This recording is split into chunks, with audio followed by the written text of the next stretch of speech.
ഇങ്ങനെ ഇതുപോലെ ഇങ്ങനെ അമർത്തി കൊടുക്കും അല്ലേ? ഇങ്ങനെയല്ലേ നിങ്ങളൊക്കെ ചെയ്യുന്നത്? ഇതുപോലെ അമർത്തി കൊടുക്കും.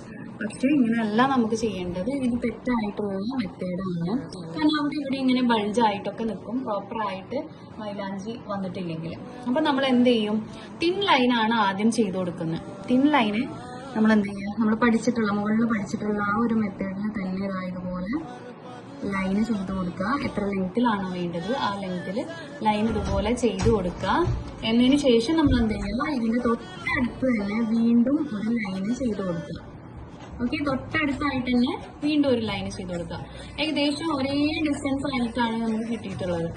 അതേപോലെ ലൈൻ ചെയ്യുമ്പോൾ നമ്മൾ മെയിനായിട്ട് ശ്രദ്ധിക്കേണ്ട ഒരു കാര്യമാണ് ഡിസ്റ്റൻസ് ഒരേപോലെ ആക്കി കൊടുക്കുക എന്നുള്ളത്. ഇപ്പോൾ ലൈൻസ് നമ്മൾ പ്രാക്ടീസിങ് കൂടുതൽ ചെയ്യുമ്പോൾ ഒരേ ഡിസ്റ്റൻസിൽ ചെയ്യാൻ വേണ്ടിയിട്ട് നോക്കുക കേട്ടോ മാക്സിമം.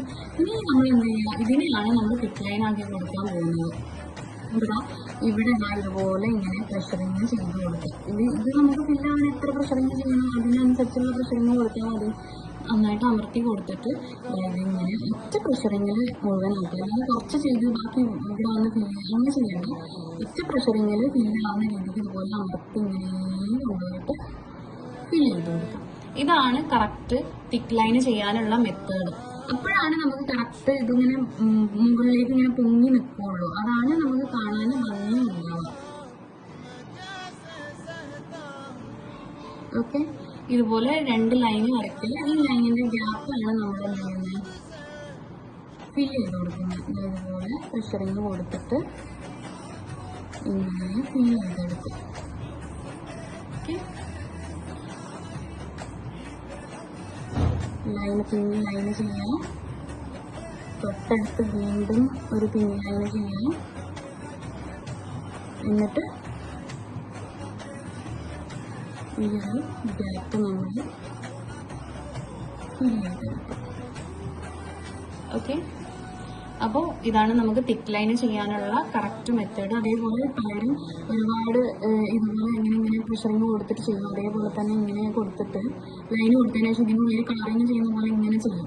ഇങ്ങനെ ചെയ്താലും ഇത് കറക്റ്റ് അല്ല കേട്ടോ. നമുക്ക് ആ ഒരു നമ്മൾ ചെയ്യുന്ന വർക്കിന് ഒരു പ്രൊഫഷണൽ ടച്ച് കിട്ടൂല. അപ്പോൾ ഈ ഒരു രീതിക്ക് ചെയ്ത് കഴിഞ്ഞാൽ ഇതിങ്ങനെ ഫില്ലായിട്ടൊക്കെ നിൽക്കും. പക്ഷെ ഇങ്ങനെ എംബോസ് ചെയ്ത് ഇങ്ങനെ പുറത്തേക്ക് തള്ളി നിൽക്കൂല. മുകളിലേക്ക് തള്ളി നിൽക്കുമ്പോഴാണ് തിക്ക് ലൈന് നമുക്ക് കാണാനും കുറച്ചും കൂടെ ഭംഗി കിട്ടുക. അതിന് വേണ്ടിയിട്ടാണ് നമ്മൾ എന്ത് ചെയ്യുന്നത്? നല്ല പ്രഷറിങ് കൊടുത്തിട്ട് ഒരൊറ്റതിൽ ഫില്ല് ചെയ്ത് കൊടുക്കുന്നത്. ഓക്കെ, അപ്പോൾ നമ്മൾ തിൻ ലൈനും തിക്ക് ലൈനും പഠിച്ചു. നെക്സ്റ്റ് നമ്മൾ പഠിക്കാൻ പോകുന്നത് സ്ലാൻഡിങ് ലൈനാണ്.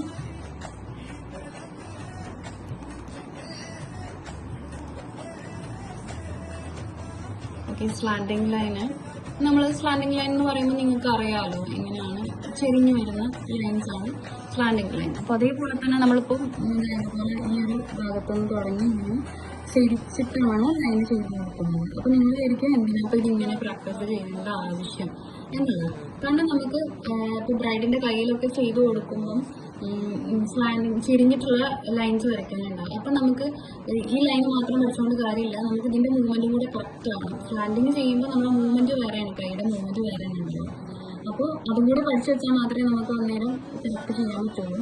അപ്പോൾ ഇതുപോലെ ചിരിച്ച് നമ്മൾ ഒരേ ഡിസ്റ്റൻസിൽ ചെയ്യാൻ വേണ്ടിയിട്ട് പഠിക്കണം. അതുപോലെ ഇൻ കേസ് ഗ്യാപ്പ് വന്നു കഴിഞ്ഞാൽ അത് നമ്മൾ റീജോയിൻ ചെയ്ത് കൊടുക്കുക. അറിയാത്ത രീതിക്ക് ചെറിയ പ്രശ്നങ്ങൾ കൊടുത്തിട്ട്. ഓക്കെ,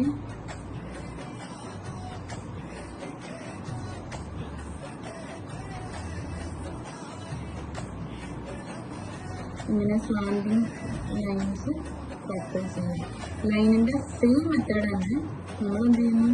ചെരിച്ചാണ് വരയ്ക്കുന്നത് എന്ന് മാത്രം.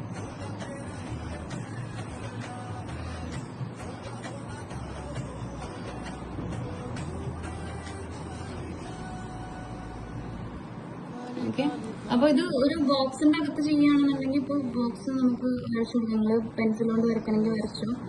ഞാൻ ജസ്റ്റ് റഫായിട്ട് കാണിക്കാം. അതുപോലെ ബോക്സിന്റെ അകത്ത് നമ്മൾ ചെയ്യുകയാണെന്നുണ്ടെങ്കിൽ നമുക്ക് സ്ലാൻഡിങ് ലൈന് ചെയ്ത് കൊടുക്കാം. അതുപോലെ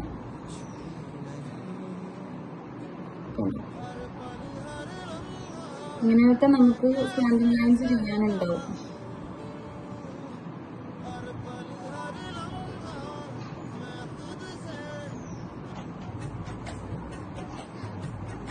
for example, standing lines ചെയ്ത് കൊടുത്തു.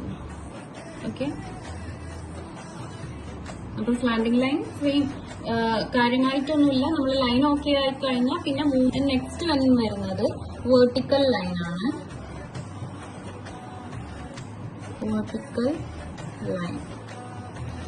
വേർട്ടിക്കൽ ലൈൻ എന്ന് പറയുമ്പോൾ നിങ്ങൾക്കറിയാലോ, ഇവിടെ നിന്ന് തുടങ്ങുന്നു, നേരെ താഴേക്ക് മൂവ്മെന്റ് കൊടുക്കുക. ഇത് മൂവ്മെന്റ് താഴേക്ക് കൊടുക്കാൻ ചിലർക്ക് ബുദ്ധിമുട്ടുണ്ടാവും. അപ്പൊ അത് പ്രാക്ടീസിങ് ആവാനും കൂടി വേണ്ടിയിട്ടാണ്. ഇവിടെ ടച്ച് ചെയ്യുന്നു, പ്രഷറിങ് കൊടുക്കുന്നു, നൂല് പോലെ വലിച്ച് നമ്മൾ താഴേക്ക് കൊണ്ടുവരുന്നു. എത്ര ലെങ്ത്തിലാണോ വേണ്ടത് അവിടെ സ്റ്റോപ്പ് ചെയ്ത് കൊടുക്കുന്നു. ഇതും അതേപോലെ തന്നെ നമ്മൾ ഒരേ ഡിസ്റ്റൻസിൽ ചെയ്യാൻ വേണ്ടിയിട്ട് പ്രാക്ടീസ് ചെയ്യാം.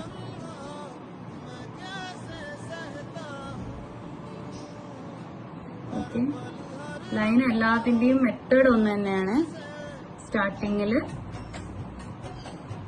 നമ്മൾ എന്ത് ചെയ്യുന്നു, ടച്ച് ചെയ്യുന്നു, പൊക്കി പിടിക്കുന്നു, മൂവ്മെന്റ് കൊടുക്കുന്നു, നൂല് പോലെ വലിച്ച് എവിടെയാണോ എൻഡ് ചെയ്യേണ്ടത് അവിടെ കൊണ്ടുപോയിട്ട് ടച്ച് ചെയ്യുന്നു.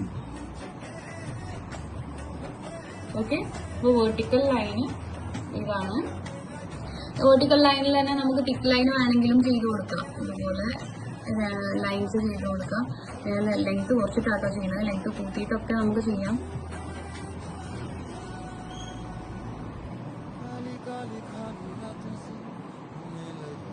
അതുപോലെ ലൈൻസ് ചെയ്യാം.